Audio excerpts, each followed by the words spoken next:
dalam hal ini nih tentu kan pembeli-pembelinya itu sampai di perumahan kelas atas juga ya Pak yang terkena ya. Nah itu tuh menjadi tanggung jawab siapa Pak kalau seperti itu? Ya sebenarnya ini kan namanya kan kalau Ibu ada sebutan post mayor ya. Ya kalau perjanjian post mayor enggak ya. Nah sebenarnya ini kan bisa jadi post mayor bagi namanya ketidaksengajaan, ketidakmampuan manusia untuk menghindari musibah ini. Bisa jadi karena memang analisa dari pihak pengembangnya yang amdalnya Pak ya, amdalnya sembrono. Masa bodoh, sembrono, yaudah mau di bawah, mau di atas, yang penting dia mau bisnis. Nah, pihak amdal kan ya nggak tahu apakah dia mengeluarkan itu berdasarkan analisa dari pel banjirnya atau hanya karena udah kenal, akhirnya dia menyetujui kan, walau alam, yang penting kembali kepada niat baik.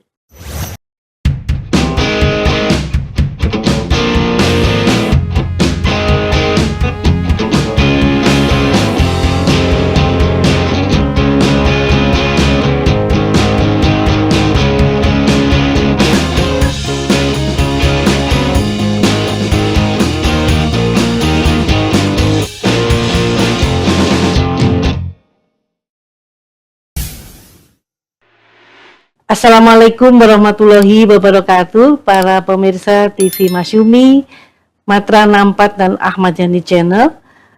Hari ini kita berjumpa lagi dalam diskusi yang menarik, yaitu mengenai pengadaan perumahan untuk rakyat. Nah, ini yang telah menjadi perhatian kita semua bahwa Menteri Perumahan Rakyat ini telah mencanangkan 3 juta rumah untuk masyarakat berpenghasilan rendah. Dan tentunya dalam diskusi yang menarik ini kami hadirkan tamu istimewa kita, adalah Ketua Asosiasi Asprumnas, yaitu Bapak Sawali, yang kebetulan beliau adalah juga Wakil Ketua Umum dari Partai Masyumi. Assalamualaikum Pak Sawali. Waalaikumsalam warahmatullahi wabarakatuh. Ya, terima kasih bisa hadir di studio TV Masyumi. Pemirsa, Pak Sawali juga merupakan Wakil Ketua Umum dari Partai Masyumi.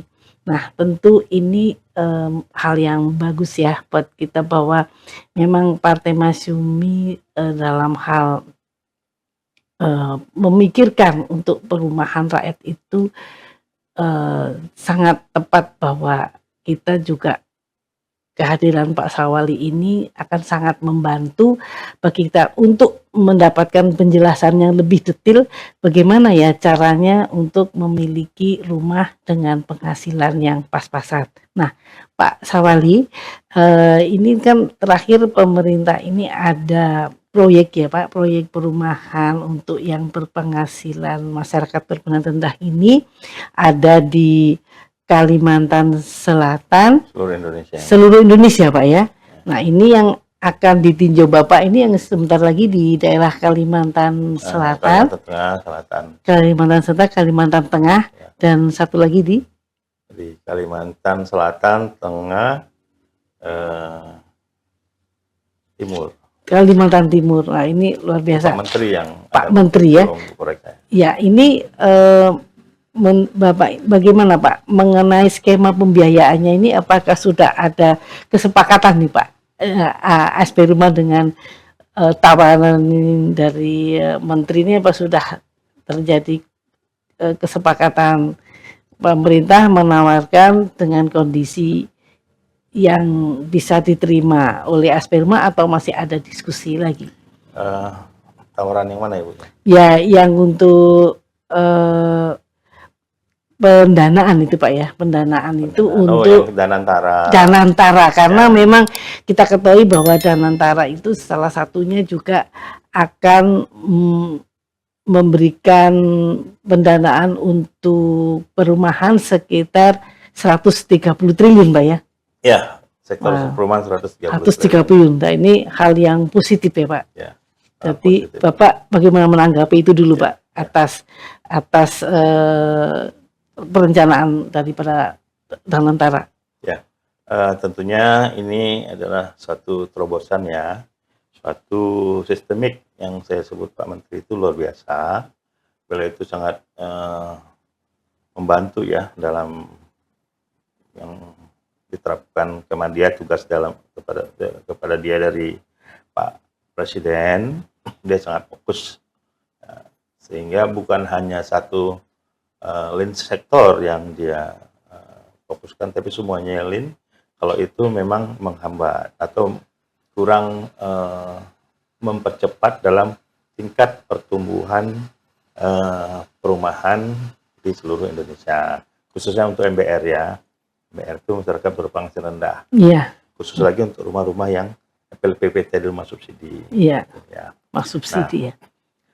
Kami menerima tentunya ya niat baik ini, namanya niat baik kan itu kan sesuatu yang diterima dengan baik juga dan penuh tanggung jawab. Nah, memang dalam kesempatan ini Pak Menteri sudah menyampaikan bahwa beliau tidak menerima bantuan dari luar negeri, tapi dari Danantara. Dari Danantara. 130 triliun Iya. jumlahnya, itu sangat luar biasa. Sangat luar biasa. Di samping itu, beliau juga sudah menggagas ya penambahan jumlah kuota subsidi. Oh, penambahan kuota ya.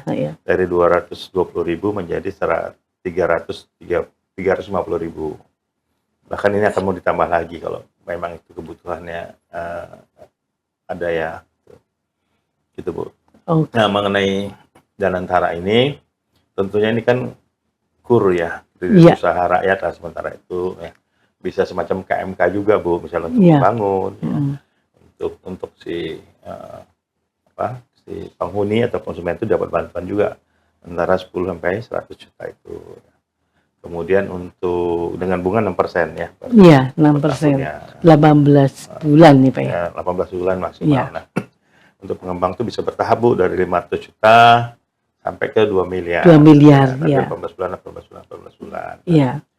kalau saya pribadi ini sesuatu yang bagus, tapi bagus lagi kalau tidak bertahap ya, misalnya 2 miliar itu semuanya, atau 5 miliar sampai 10 miliar itu sekaligus digelontorkan, sehingga kita bisa mengatur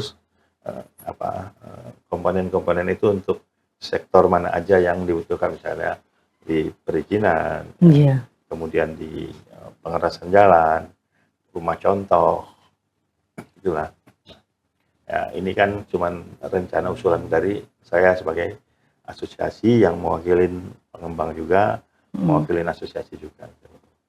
Iya, jadi tentu Pak Sawali melihat dari sisi pembelinya nanti Pak ya, agar apa yang dengan 5 sampai 10 miliar itu akan ada kelonggaran dan lebih fleksibel untuk menggunakan dananya Pak ya. Gitu, jadi oleh karena itu akan sangat mempercepat daripada pemasaran rumah itu sendiri ya. Iya, masih kata makin cepat proses perencanaan, kemudian pengerasan jalan, pembangunan rumah subsidi.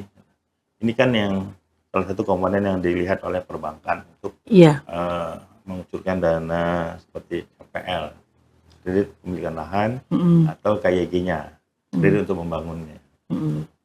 Jadi kalau investasi cepat, kelihatan kan bank juga analisanya lebih cepat juga. Kalau udah cepat, sehingga rumah tetap cepat terbangun, konsumennya ada, dengan proses langsung diakadkan. Iya, jadi kalau begitu ada 3 pilar ya. Jadi 1 perbankan pendanaan, developer pengadaan, dan tentu dari segi konsumennya ya. Konsumen akan melihat daerah perumahan yang sudah ready kan Pak ya, sudah ada rumah contoh. BPTPera, ada 4 pilar. BPTPera itu yang membantu untuk mengalokasikan dana-dana yang bagi sana. Ya, oke. Jadi dalam hal ini sampai hari ini sampai di mana Pak realisasinya dari targetnya Menteri? Kan untuk penyediaan rumah ini kan, apakah ini ada dengan adanya penawaran tadi, kan tidak adanya dengan bantuan pemerintah ini kan Asperumna kan terus berjalan.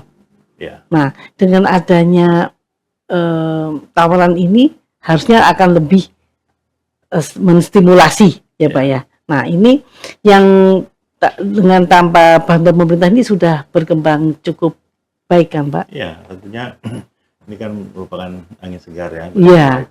Yang kami sendiri merasa dampaknya itu bukan hanya karena udah dapat, Mm-mm. belum dapat aja kita udah senang. Kenapa? Pihak pemerintah turun tangan untuk mengerti tentang kesulitan kita gitu loh. Iya. Apalagi ini sudah terrealisasi dengan mekanisme yang diatur, yang tidak memberatkan banyak pihak ya, yang sama-sama enak saling menjaga. Iya. Karena ini uang negara, tidak boleh disalahgunakan. Itu aja sih. Kalau saya Pak Menteri itu silakan aja mau berapa dikasih, asalkan tanggung jawab, asalkan tidak diselewengkan gitu aja. Iya. Kalau saya lihat dari selama selalu bergaul ya, berdiskusi dengan Pak Menteri, itu dia nggak boleh ada sedikit pun tindak korupsi lah, penyelewengan. Nggak mau. Jadi ini proyek amanah ya, Pak ya? Proyek amanah. Ya, tentu ya tinggal nanti mungkin ada titik temu nih Pak ya, di mana ataukah tetap 500 juta secara bertahap atau 5 miliar. Tentunya kan lebih longgar 5 miliar kan, developer bisa berbuat cepat ya. Karena berbuat cepat jadi rumah contohnya udah ada, jadi kan lebih menarik ya. Nah, jadi kemudian aspek rumah ini sendiri, aspek rumah ini sendiri dalam kerjasama ini apa Pak yang menarik gitu, yang sehingga orang ini kalau masuk dalam aspek rumah ini, developer ini lebih terbantu gitu. Oh, ya. Pak, ini penting itu nggak kita ketahui. Ya, Aspronas itu kan asosiasi ya Bu, yang menaungin para pengembang. Nah, kalau di sisi saya sebagai ketua umum asosiasi ini, saya memang konsen untuk membantu ya pengembang itu, baik dari nol, dari tertatih-tatih, dari belajar, dari tanpa modal, dari dengan ada modal. Saya membantu untuk membimbing. Yang sudah berjalan, kita monitor, kita berikan masukan-masukan, inputan-inputan, baik itu inputan dari kebijakan, pemerintah, ataupun kebijakan lainnya yang memang itu berdampak pada pengurangan biaya, contohnya misal untuk PBG jadi gratis kan sejak itu. Terus biaya BPHTB-nya untuk konsumen itu gratis kan. Kemudian pajak juga kan memang gratis, tapi untuk yang 200 miliar juga kita mau tetap usulan gratis kan. Nah, tentunya supaya bisa punya nilai plus, masyarakat ataupun pengembang yang masuk dari Aspronas itu berdampak positif, baik dari pertumbuhan bisnisnya ataupun kenyamanan dan keamanan dia yang berinteraksi dengan tadi ya, dengan sesama pengembang, sesama kontraktor, maksudnya sama kompetitor, kan dia ada kontraktor juga, sama kontraktor, jadi saling backup lah Bu. Iya, betul. Ini bagus. Kalau ini nggak bagus, nah harusnya ini bagus, ini harus bisa bagus. Iya. Jadi mereka berinteraksi itu hubungan dengan sesama kontraktor, kemudian sesama dengan kompetitornya, kemudian hubungan dia dengan pemerintah dan asosiasi. Kami memberi bimbingan terus Bu, supaya mereka itu tidak salah, walaupun salah itu ada dua, bisa sengaja bisa tidak. Kita berharap salah itu sengaja ataupun tidak sengaja sebaiknya jangan terjadi kan gitu. Ya, baik pengurangan kualitas material. Ya, itulah Pak. Iya. Ataupun harga ya, yang ya di up ataupun dikurangi, tapi tadi ya kualitasnya berkurang juga kan, bahaya. Iya, bahaya. Yang paling kita jaga kan jangan sampai ini menimbulkan korban jiwa kan. Iya, betul Pak. Ya, karena memang kan seperti beberapa bulan terakhir ini kan ada banjir ya, yang menerjang Bekasi dan sebagainya, dan itu menerjang perumahan-perumahan yang katanya bebas banjir. Nah, dalam hal ini nih tentu kan pembeli-pembelinya itu sampai di perumahan kelas atas juga ya Pak yang terkena ya. Nah, itu tuh menjadi tanggung jawab siapa Pak kalau seperti itu? Ya sebenarnya ini kan namanya kan, kalau Ibu ada sebutan post mayor ya. Ya kalau perjanjian post mayor enggak ya. Nah, sebenarnya ini kan bisa jadi post mayor bagi namanya ketidaksengajaan. ketidakmampuan manusia untuk menghindari musibah ini. Bisa jadi karena memang analisa dari pihak pengembangnya yang Amdalnya Pak ya, amdalnya sembrono Pak masa ya. bodoh, sembrono, yaudah mau di bawah, mau di atas, yang penting dia mau bisnis. Nah, pihak amdal kan ya nggak tahu apakah dia mengeluarkan itu berdasarkan analisa dari pel banjirnya atau hanya karena udah kenal, akhirnya dia menyetujui kan, walau alam, yang penting kembali kepada niat baik. Iya. Ya, kalau emang mau bisnis kan ngapain harus di tanah yang rendah? Kenapa enggak Iya. banjir kan gitu. Ya itu makanya bahkan jadi seperti harus di reevaluasi ulang lagi daerah mana yang bisa untuk perumahan dan untuk persawahan. Nah, ini untuk perumahan yang bagi masyarakat berpenghasilan rendah ini, apa sudah dipastikan bahwa daerah itu juga bebas banjir, Pak? Kalau bebas banjir itu kan tadi ya kembali pada struktur kontur tanah di sana. Yang jelas kan kita udah kasih rambu-rambu nih. Pemerintah udah kasih rambu-rambu melalui Pemda setempat ya. Tidak boleh begini, tidak boleh begitu, ketinggiannya seperti ini. Ya, curah hujannya sekitar berapa, anginnya berapa, lalu lintasnya gimana. Semua itu sebenarnya udah di dalam kajian secara sistematis ya. Nah, tentunya ini harus menjadi pedoman bagi para pemangku jabatannya di pemerintah daerah ya, Pemda. Nah, tentunya tadi kalau dipastikan itu bebas banjir nggak bisa dipastikan Bu, karena kan dengan luasnya Indonesia ini sulit juga untuk memastikan itu bebas banjir. Tapi minimal ada analisa pel banjirnya itu.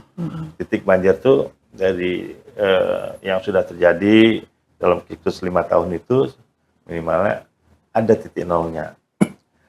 Ya, BM lah istilahnya, itu ada BM-nya, namanya batas bawahnya itu, sehingga itu nggak boleh di situ ya, di atas itulah harus di atas berapa Pak MB? Ya sesuai titik nol yang ditetapkan oleh. Oh, jadi memang sudah ada standarisasinya Pak? Ada sebenarnya ada di perumahan saya itu selalu begitu. BM lah istilah mereka, BM segini Pak, udah dinaikin lagi 1 meter atau 50 cm, yang penting tidak terjadi genangan air pada saat musim hujan tertinggi. Oh iya. Nah, ya mungkin aja hujan yang akan tahun datang bisa nambah lagi kan, makanya dianjurkan tuh di atas itu 50 cm atau 1 meter. Iya. Mengantisipasi banjir musiman yang 5 tahun itu. Iya, 5 tahunan ya, gitu ya. Oke. Jadi artinya pemirsa dari Aspiruna itu sangat memperhatikan artinya kenyamanan dan keamanan daripada pembeli rumah. Nah, ini untuk yang Bapak Sawali sendiri kan juga punya proyek sendiri nih Pak. Dengar-dengar nih ada hal yang menarik nih, DP-nya rendah dan tanpa bunga. Ini bagaimana Pak? Ini kepengen juga ini. Ya, itu memang secara eksklusif itu pihak pemerintah dan kementerian itu memang tidak memonitor tipe yang kami jalankan. Ya, itu kita membentuk 4 pilar itu membentuk rumah rakyat semesta namanya. Rumah rakyat semesta. Nah, itu sudah ada di Sepatan Tangerang sekitar 2.000 unit ya. Rumah penghuni itu tanpa riba. Waktu itu ya nggak boleh riba lah, artinya bukan kita bicara tentang Islami, tapi nggak ada nilai itu, nggak ada bunga lah. Ya nggak ada bunga, nggak ada taring, nggak ada sita, nggak ada denda. Harganya segitu, angsurannya segitu aja. Jadi harganya dari berapa sampai berapa Pak? Kisarannya 200 juta sampai 300 juta. Kalau ada permintaannya 400 juta kita buatkan. Yang penting dia tidak selik. Ya, dia mau pedagang sayur, mau kata ya ojek online atau ojek ojek manual ya. Kemudian pedagang bakso, mie ayam.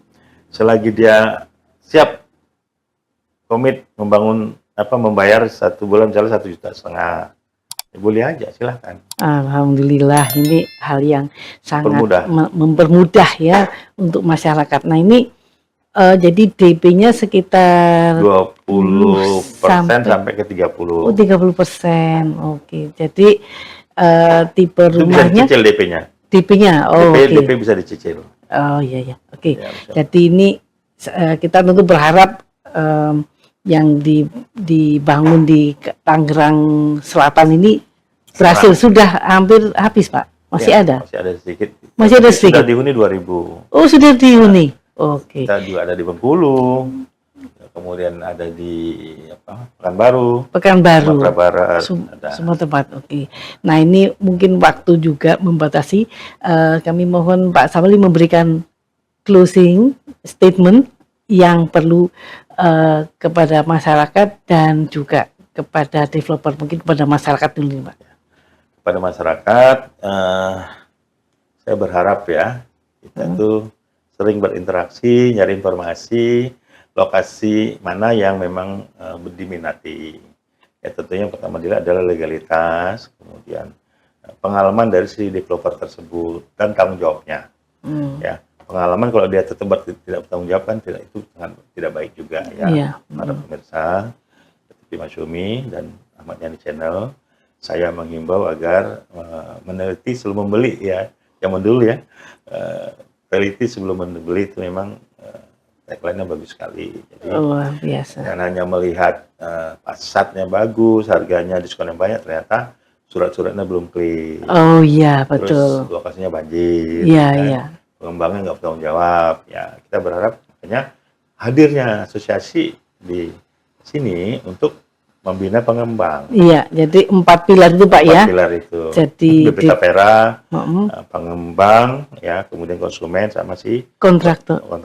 Si asosiasi. Asosiasi. Nah, kalau unsur banknya ada bank himbara ataupun bank swasta nanti akan digandeng juga. Ya, ini kondisi terakhir ini Bapak bagus Pak. Kondisi perekonomian katanya daya beli menurun dan sebagainya, gimana Pak? Oh iya, tentunya kan semua itu kan dipengaruhi oleh situasi lokal, ya, kemudian luar lokal, internasional lah. Dampaknya dengan perang ini ya, Israel, Iran itu pasti berdampak. Orang tidak berpikir lagi tentang gimana investasi, gimana beli rumah, berpikir tentang kenapa jadi perang, terus kedepannya bagaimana ini. Iya. Gitu. Nah ini akhirnya yang menurunkan tingkat produktivitas masyarakat untuk bertransaksi. Kalau transaksi itu melambat, melemah, menurun, tentunya perekonomian internasional kan akan menurun. Yeah. Jumlah uang yang beredar di seluruh dunia juga menurun, sehingga inilah yang akan mungkin bisa jadi berdampak krisis moneter ya. Apalagi ada isunya ini bisa perang dunia ketiga kan. Yeah. Itu sebaiknya kita tetap berdoa lah. Iya. Tapi tetap optimis ya, Pak? Optimis dong. Optimis, luar biasa. Mengharapkan kita optimis dalam segala sesuatunya karena Allah pasti akan memberi yang terbaik. Amin. Buat umatnya, tidak memberi cobaannya tidak lebih dari kapasitas dia. Iya. Ya, Nah, oke. Bagi masyarakat tuh, bagi pemerintah, apalagi harapannya adalah bahwa sinergisitas, stimulus yang disampaikan pemerintah itu luar biasa, Bu. Ya. Cuman memang dengan pihak pengembang asosiasi memang ada koridor dulu yang menjernihkan kedua keputusan ini. Iya. Yang ini belum sempurna putusannya, yang ini pemikiran lain, nanti ada satu gap yang membatasi masyarakat. Saya harap ada koridor dulu nih. Iya. Sehingga ada yang lalu lintas itu untuk menjembatani dua arah ini. Jadi ini tugas Pak Sawali ya. Ya tugas kita semua, Bu. Iya, maksudnya dari pimpinan Asperumna ya. Yang penting kita dengan stakeholder tuh menjalin komunikasi. Ya, terima kasih Pak Sawali. Ini satu hal yang bagus, yang informasi yang penting buat pemirsa juga. Jadi kita masih punya kesempatan untuk membeli rumah ya dengan angsurannya 1,5 juta, nah kita sudah bisa DP bisa dicicil, DP juga bisa dicicil, nggak perlu pakai slip gaji, nggak perlu pakai slip gaji. Dan satu lagi, pembeli rumah juga bisa loh mendapatkan KUR ya, kalau dia pengusaha atau ke UMKM, dia masih bisa mendapatkan ya antara 10 sampai 100 juta. Jadi tentu dia masih bisa bayar cicilan rumah ya Pak ya. Iya, itu kita harap kalau di Aspuna itu namanya pengelolaan perumahan berkelanjutan. Kita buat unit usaha, di teman udah unit usaha, ada komunal tempatnya, komunitasnya berkumpul memproduksi apa, ya kan tanggung goreng, bakso goreng dan lain-lain, ya kan. Kemudian kita buat bentuk badan koperasi lagi. Alhamdulillah, Pak Prabowo menggenjot ada koperasi merah putih. Oh, jadi ini ya berbagai segi ini semua mendukung ya Pak ya. Jadi ada simbiosis mutualisme. Oke, terima kasih sekali lagi Pak Sarwali atas kehadirannya. Tentu kita masih banyak lagi akan ditanyakan Pak berikutnya. Jadi kita akan selalu ada dialog mengenai perumahan nasional berikutnya. Kepada pemirsa, terima kasih atas perhatiannya. Kita nanti akan bertemu lagi dengan dialog Perumnas yang akan datang. Wabillahi taufiq wal hidayah. Wassalamualaikum warahmatullahi wabarakatuh. Waalaikumsalam warahmatullahi wabarakatuh.